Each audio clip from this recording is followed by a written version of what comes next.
Quite often, when dealing with constipation, people wonder whether certain traditional remedies can help manage it. For example, things like flaxseed, aloe, baking soda, senna, or buckthorn bark. So let's go through each of these traditional folk methods now, and I'll share my comments on them. For instance, let's start with flaxseed. It's a wonderful, excellent remedy. Using it properly really does improve the condition when dealing with constipation. But please note, it's important to use whole flax seeds, meaning you shouldn't grind them into flour. Use decoctions or infusions. They work very well and effectively because they contain coarse fiber and mucilage, which help stool pass more easily.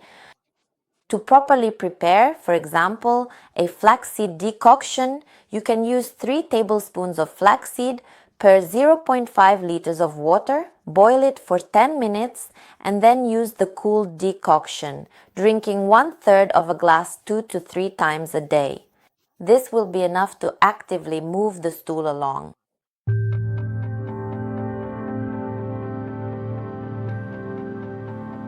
Another very popular substance is castor oil. Of course, it is a chemical irritant, but in reality, it simply stimulates the chemical receptors and enhances active spasms. So be cautious and carefully measure the amount of castor oil you use. Because conditions such as intestinal obstruction, risk of bleeding, and peptic ulcer disease are already contraindications for castor oil. I also have a very positive attitude toward the use of aloe juice. But nowadays there are already many ready-made forms available that give excellent results. But you can use aloe juice as well. But also be careful with the concentrations because aloe also has an irritating effect, and a large amount of it can actually damage the intestinal mucosa.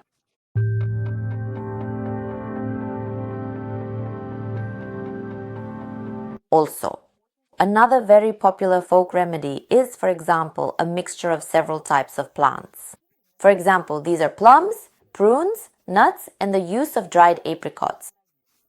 There is a popular folk mixture that is prepared either in a mortar or with a meat grinder. They grind equal amounts of these ingredients together. And this kind of mixture is poured with regular vegetable oil, and 1 tablespoon is taken twice a day on an empty stomach. This also stimulates bowel movement, but those who, for example, have gallstone disease should be careful because such a mixture can also cause active movement of the stones.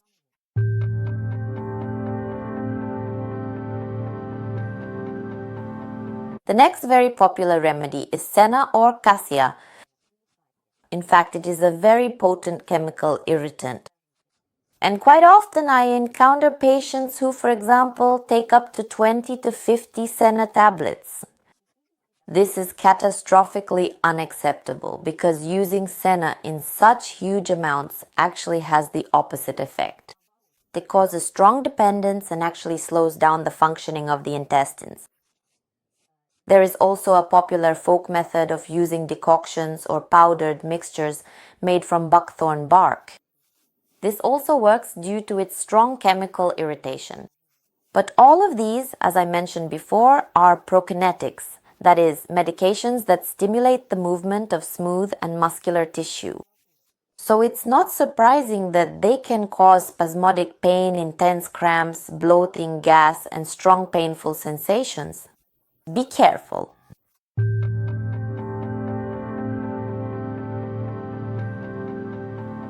Another popular folk remedy is drinking baking soda.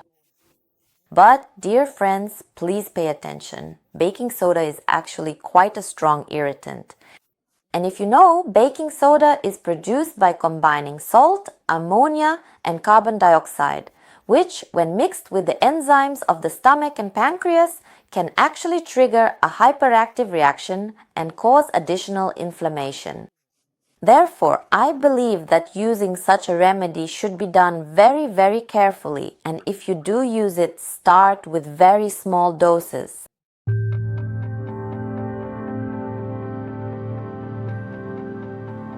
Another fairly popular folk method is the use of pure prunes.